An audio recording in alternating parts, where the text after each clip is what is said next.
Welcome to The Art of Relationships. This podcast is produced by the Biola University Centre for Marriage and Relationships. Let's get right into it. Well, welcome to another Art of Relationships podcast. I'm Chris, co-host. And I'm Alisa Grace, and we are the co-directors of the Center for Marriage and Relationships here at Biola University and the hosts of The Art of Relationships. Yeah, so thanks everyone for listening in. Lisa, we're coming up to a season of the holidays, which are always awesome and fun. One of the things that I think happens in a lot of relationships is there's so much happening. There's so much going on in people's lives, family, work, even school. It all kind of, finals week coincides with events. And then we have this notion that, it's going to be awesome. It's going to be fun. This is going to be, this relaxing thing, kind of like it used to be, maybe in childhood, right? You just kind of wake up one morning and it's Christmas. But now with adulthood, we're like, man, we have to do a lot to make all of these fun things happen. Yeah, it makes you appreciate your parents a lot. Yeah, It really does. One of the side effects that maybe we should talk about, the consequences on relationships, would be stress, not enough time, family dynamics, that come into play. There's just too many people who you have to please, or you have to get gifts for, or whatever it is. So, Lisa, maybe we ought to talk a little bit today about how do we process and handle and deal with things like holiday stress?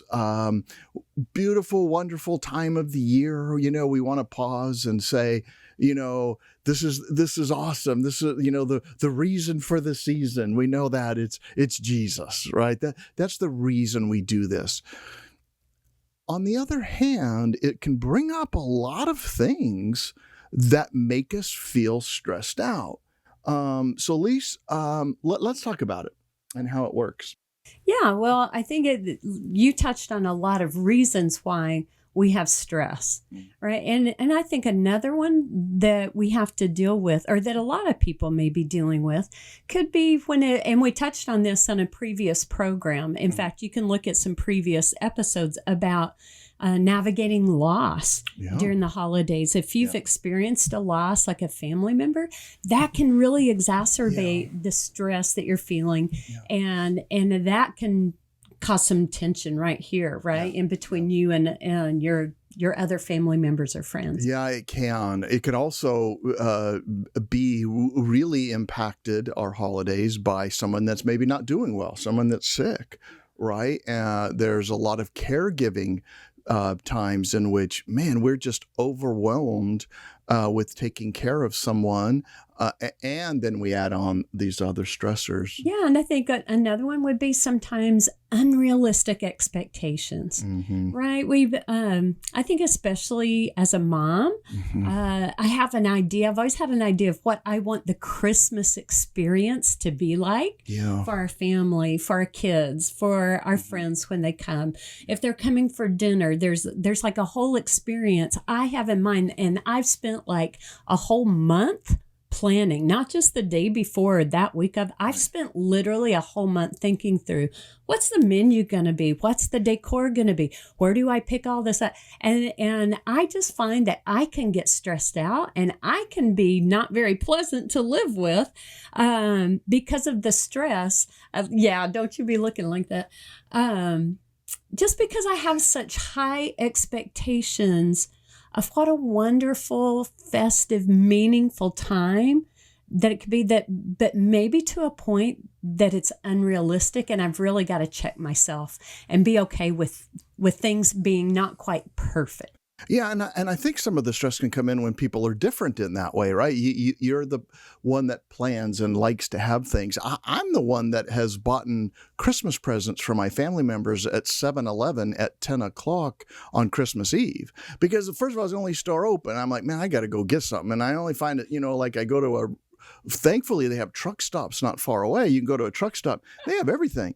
And You think he's lying. or making this up, but it's true. We've done that before. No, and it can drive people crazy because you like to plan. I'm like, hey, let's just get up in the morning and we'll get some fast food. You're like, Chris, it's all closed. So I think we're just different in that way. People are. One issue that constantly comes to mind, I think, when it comes to you and others, Lisa, there's an amazing story about control as the issue. That is, when people feel out of control, they don't feel like they have enough time, they don't feel like they have enough, resources, money, whatever it is. Yeah. It can be a problem. So check this out. Researchers were doing some work with some rats one time. And what they did is they stressed these rats out. They called them names. They said, "Oh, you have a, skinny tail. Your ears aren't as pointy as the other one. Your fur is messed up." So they stressed them out using, actually, it was kind of even worse in that they shocked them a little bit, and they didn't like it. So what they did, though, which is fascinating, none of the rats were harmed in this video. But what they did do was they hooked them up to a little tiny shock generator, and it delivered a small shock, and they didn't like it.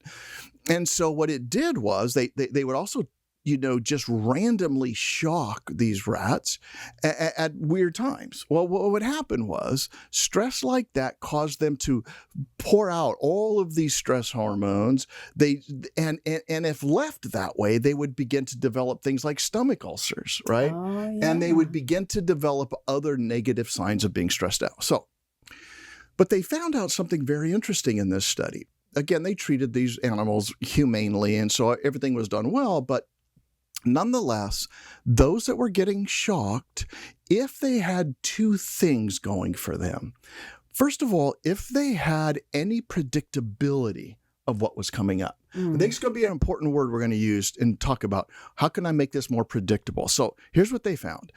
A rat that can see and know, oh, I can predict when this shock is coming because a light turns on and it tells me, they seem to do better. In fact, they did way better when it came to physiological measures than the rats that were just randomly done. It's almost like I could predict this, that's fine. But a third group did even better. So rats with no control or predictability, rats with predictability. And then they gave a third group the same shock stimulus. The same light turning on saying it's about to get shocked, but a third group of rats were giving the ability to control the stimulus. That is, they would see the light turn on, they had 10 seconds, and they were about to get shocked. So they hooked all three up to the same thing. Now remember, rat number 1 has no ability whatsoever to control this. Rat number 2 can at least predict it.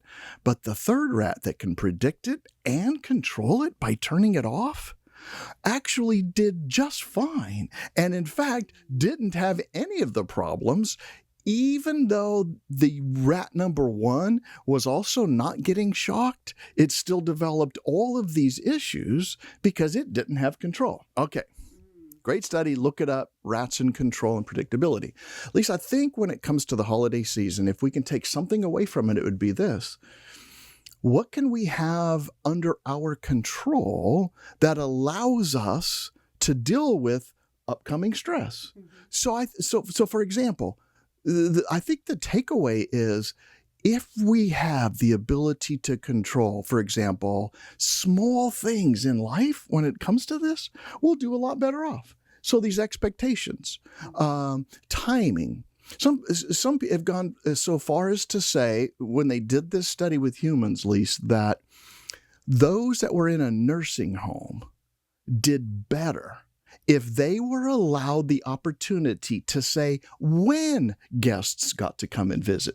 So you have these nursing homes, you have older people there, and then they would say to them, two different groups, hey, there's guests coming, young people from wherever, or family members or others to come, and they're going to come tomorrow at 2:00. And they did great, by the way. Their health measures were great because they liked having guests. But the health measures of those who could control the time that guests came did better. So they were just said, hey, what's a good time for you? And they'd say, you know what, tomorrow I would like him to come around 8 a.m. or 9 a.m. because that's when I'm awake and I do my best. And I like for them. And they had control. And it's amazingly, their health measures were even better, even longevity, living longer with that. So, Lise, let's talk about what we can draw from things like that when it comes to predictability and control, because there are some habits and some things we can build in right now that would allow that. And I think, Lisa, for us, it would say to, let's say, family coming over, hey, what works better for you guys?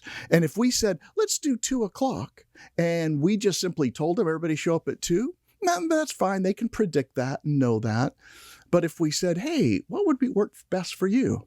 I remember you did that one time recently, and our kids go, that's right in the middle of so-and-so's nap time. Could we make it instead at 3? We could negotiate it. And she could wake up. It gave them control, and it just simply meant for a better holiday for everybody. Yeah. So, Lisa, as you start thinking about stress and tips, there are some things I know that you've been thinking about stress and holidays. You mentioned expectations and dealing with those. Yeah, just navigating your expectations. But I think another one that's really helpful is to plan ahead. Yeah. A lot of people are really spontaneous and do well with that. Yeah. But it's really going to go a whole lot more. You can leave some details to spontaneity. You don't want to be so structured that you're just rigid and inflexible. But in general, have a plan. And so calendar, you think like here we are at the beginning of December, mid-December. Start thinking early in the month. What do I want my December to look like? What do we have going on? Who's coming into town? Who has a Christmas program that we need to be at? Who are we hosting? What are we hosting? Is it Christmas dinner? Is it a holiday party for the staff? But anyway, get your calendar out and actually put those things on the calendar. And then when you do that, lists are your friend. Yeah. Oh boy, lists are my friend. If I don't write it down, it goes in one ear and out the other. I mean, one side of my brain and out the other. And so I've learned that making lists is really helpful. So I mean, that's even anything from the decor, the menu, the gifts that we're giving. And a big part of that too is planning what's our budget. I mean, money is a huge issue when it comes to holidays, especially something like Christmas. Yeah, I think that's right, Lisa. And I'll say for those that don't keep lists, one of the things you can do is find your friends or your partner's list and then add things to it that you want to happen and that are good. I thought that handwriting looked familiar. Yeah, like make sure you give your husband this, or hey, find your friend that. At least, so what you're saying is lists provide you with this feeling of control. Okay, yeah, I think that's what it is. You begin to have this control. By the way, this isn't a commercial, but I do feel important right now about this is your the Dodgers. The Dodgers, of course. So we have control with how we can set things up, and what you're saying, Lisa, I think is great. It's providing the opportunity of a list that helps you kind of plan your day, know what's happening, and it helps non-planners like me to go, Lisa, can you just tell me what's on your list today, and help me out. When it comes to one other issue that a lot of people, listeners, might be facing is younger married couples or those that are engaged or dating also have to share family, right?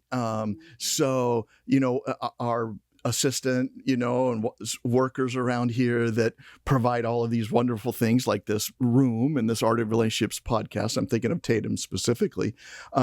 Our marketing director, newly married, right? She now has family in one location that she grows up with and wants to spend time with, and then her new husband or her, fiance, whatever, has a different place. How do you navigate and manage those? And it's about expectations, isn't it? It is, and it's about you to sit down and actually have a conversation about those expectations, because the problem with them is that the conflict happens when those expectations go unmet.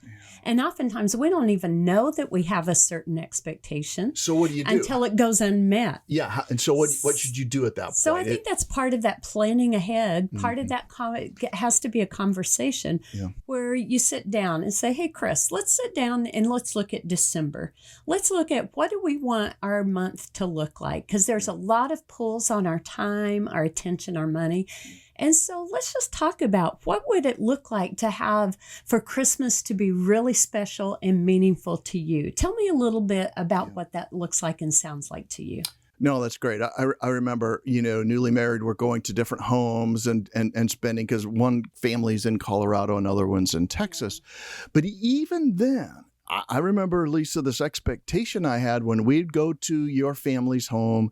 It was awesome. It was fun to see everybody. But we had a difference of expectations even then that we had to work through. You remember? Oh, yeah.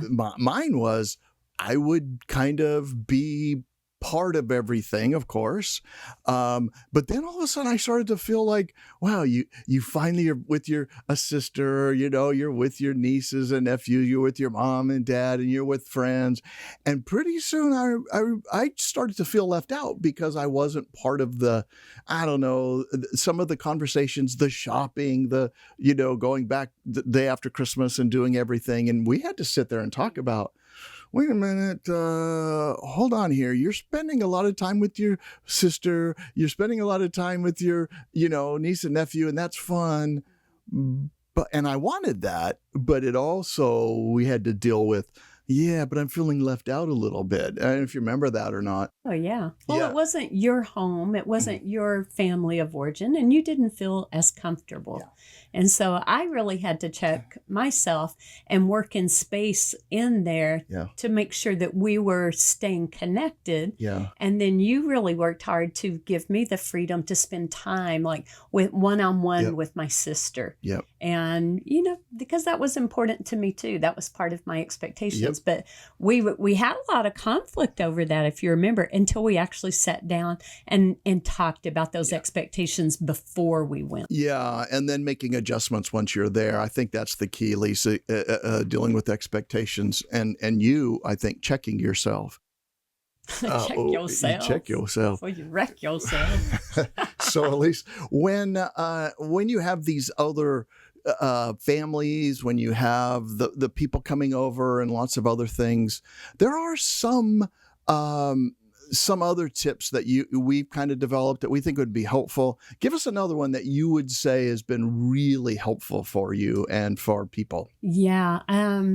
Well, especially this year, because it was an election year. Boy, politics can be a hot topic and anything that has to do with politics and the policies. And so that can really generate stress, especially if you have some very opinionated people in your family, that's all they want to talk about. That's all they watch on TV are the news programs that appeal to their particular political view. Yeah. And so, and it could be anything else, really, anything that's a hot topic. One thing that we did, we recently had a family member that had a birthday right before the presidential election in November. And one of the things that she did is in our group chat about the birthday dinner that we were going to have the next day, she specifically asked, could we please not even talk about politics during our time together? I would consider this to be a very meaningful birthday gift. Since I'm the birthday girl, I get to name that. And so we all knew, what? Let's just leave that off the table. We have so much more we can talk about. Yeah. But inevitably, Chris, there's always going to be that one friend, that one relative that brings it up, right? We've been there. And as soon as they do, you just feel that collective, girl, like, oh, please don't go. That's the last thing I want to talk about. And so it may be good to have that conversation with family and friends before you get there. Hey, these are the topics that are off limits while we are all together. And if somebody happens to bring it up and maybe cross that line, one of the things that you can do is actually redirect the conversation and say something like, you know what? I think I'd much rather talk about you and tell me what's a new project that you've got going on at work. What's that book that you're working on, Chris? So Lisa, these ideas of what stress does and setting good expectations, communication, right? Making sure that we vary different things so that when things happen, we can be flexible. Maybe that's a big word too, flexibility during times like this. Lisa, there are another thing I think. Let's get back to one other issue as we talk about maybe some tips on handling stress during times like this. There's one other issue I think that some people do when they get stressed out that can be a real threat to any relationship. Is stress can make some people almost emotionally distance themselves, right? We see this, with some people. You could tell they're a little bit stressed when they come over or when you're hanging or even with us. There are times in which it's just like, I just need some emotional distance from people. Well, it becomes a problem in relationships when distancing because of stress, it can push couples and people apart. And I think that's a really important variable to think about. How do you respond to stress? Check out and what makes you stressful, and then what's your response? You and I have had to work through things like, well, every once in a while, when let's say I get stressed, my go-to is I go to sleep, right? And I don't know why. I just like, okay, I'm going to go sleep. And I wake up and I don't feel as stressed, but things might still be chaotic. Others push away more emotionally. So Lisa, when that happens, I mean, I think a couple of things that really need to be done. One is to go, okay, I am stressed. What's happening with me? What is the stressor? Is it that I don't feel control? Is it that I just can't predict things? Is it that, and so, we were talking about the family, visiting different family. And I remember just going, well, I guess it's because I don't feel part of your world anymore. So one thing that I would suggest that we kind of touched on is making sure you understand and deal with the emotions that are going on in your heart, and not just talk about things like, what's this and how are we going to prepare for that and who's coming and what do you need right now? But it's also diving a little deeper, isn't it? When we would say, I need to keep letting you in. If you find yourself emotionally distancing from a spouse, from a loved one, you might want to start checking, what can I do? What's happening with me? Why is this trigger? And then have that conversation. Because Lisa, I do think that our best times weren't during the non-stressful times. It was actually during the stressful times when we dealt with issues and talked about it and found time to let each other in. And so we have to be very careful during this time that we don't always avoid. And we don't have to worry about, it's not like politics. Like, let me tell you what I believe and why. But it can be like, here's what I worry about. Here's what I fear. And then being able to listen and hope to be able to talk with someone that you're emotionally, maybe distancing yourself from, to try and bridge that distance. I like that, because really it's agreeing to, hey, we are a team. We're on the same team, and I've got your back. You've got my back. So let's approach it from that mindset, from that heart posture.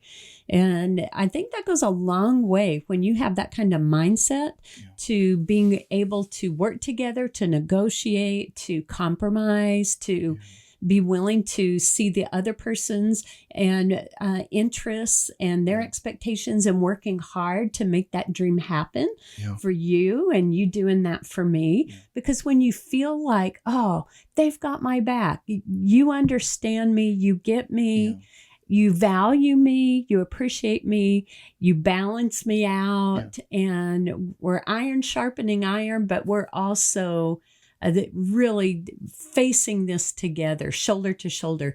And boy, when I feel like that, I feel like we can do anything.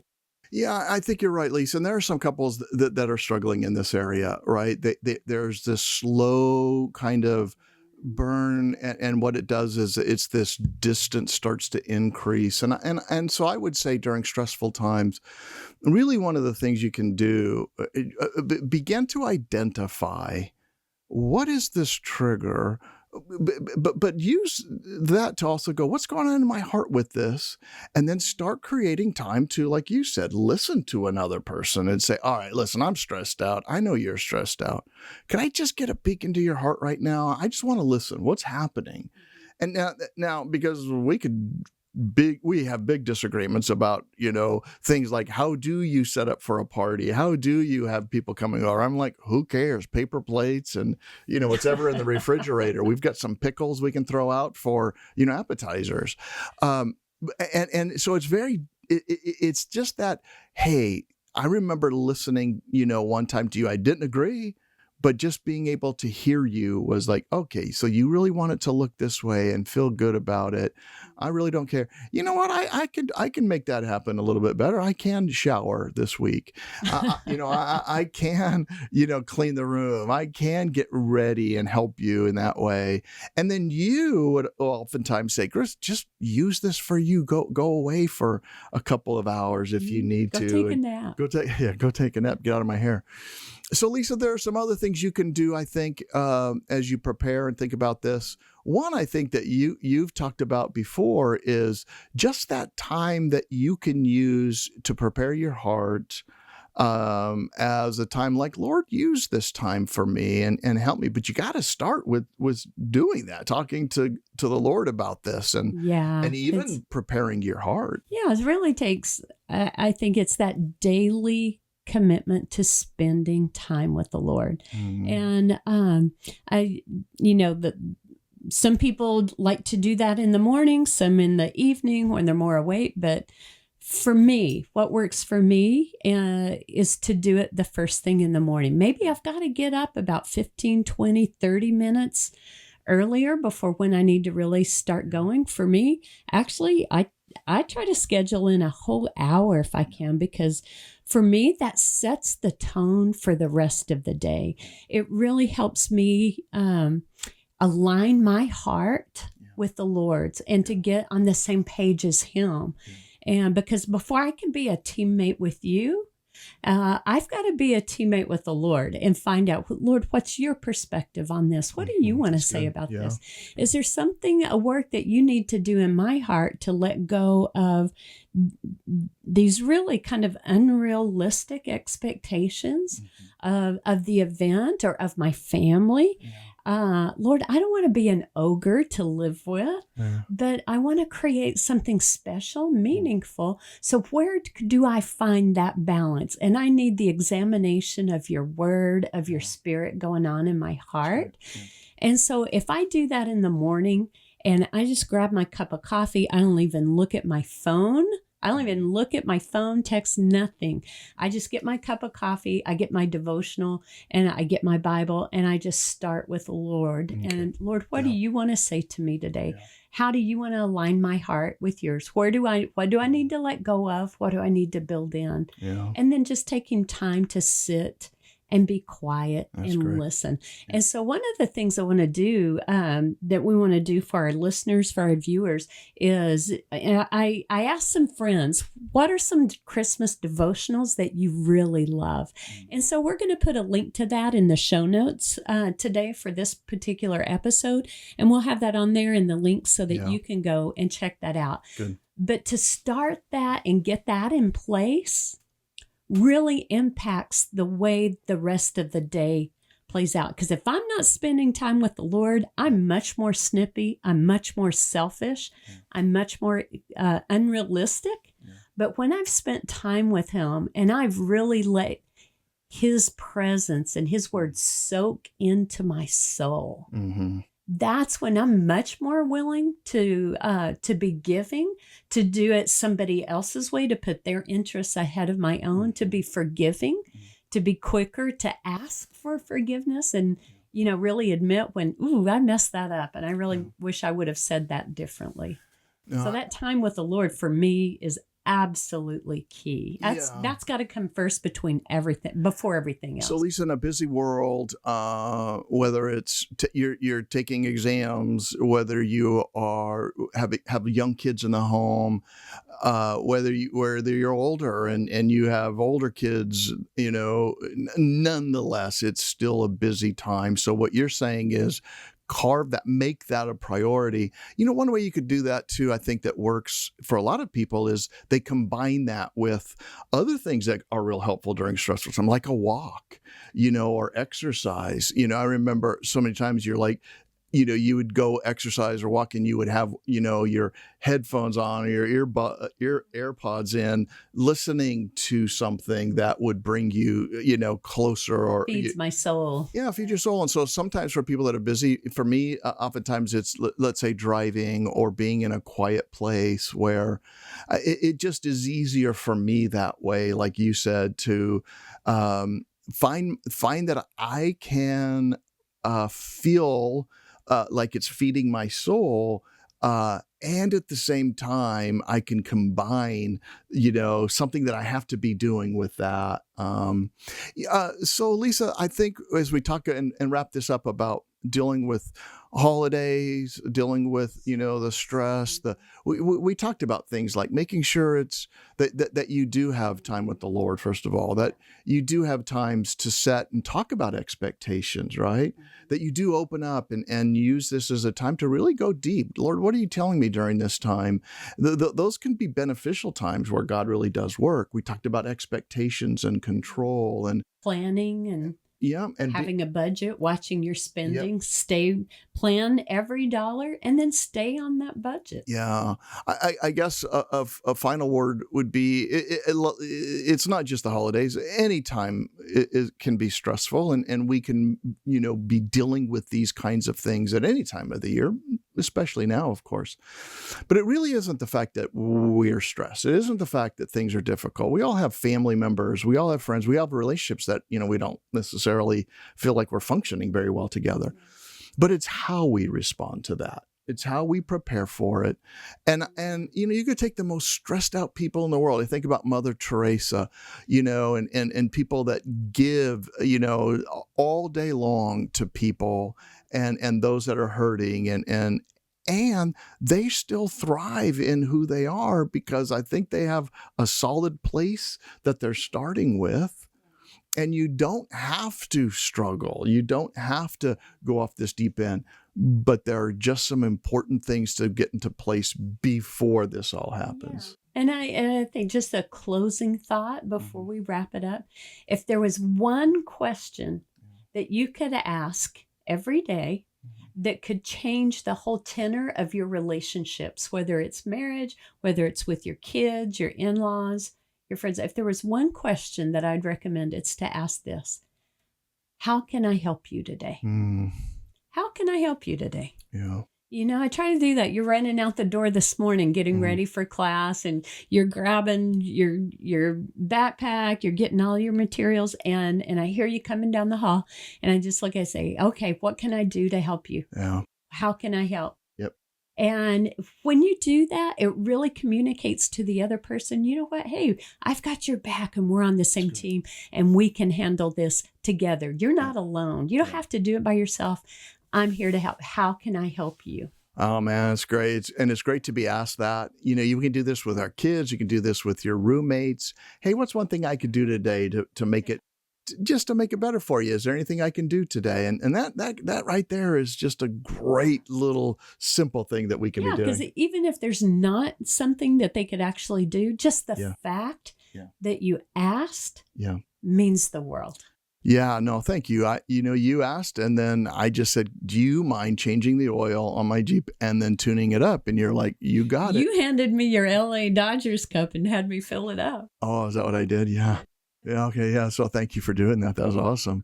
Well, I love this time of the year, and I know our listeners and viewers do as well. And we hope that these little things can help make it better. If you have questions still, go to our website, cmr.biola.edu. At least there's some other resources. We have there's 10 great Bible verses that I think about that I've listed that have helped, be anxious for nothing, in everything in prayer, or the Lord will surround you, and he protects you.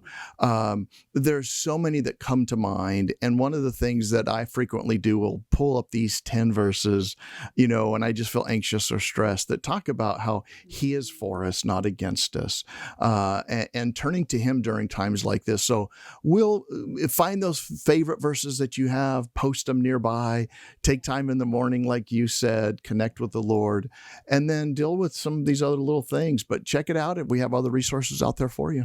Yeah. So thanks for joining us today on The Art of Relationships. We would love it if you gave us a 5-star rating. That really does help us. And maybe share this with a friend or a family member that you think it would be helpful. And so next time. Yeah, and if it's not 5 stars, make it 5 zeros at the end of a number and send it to us. That would also work. We use Zelle, Venmo. Absolutely. Checks, Absolutely. Cashier's checks, pesos, dollars, Okay. gold. Merry Christmas, everybody. We're just teasing. Merry Christmas. See you next time. Bye.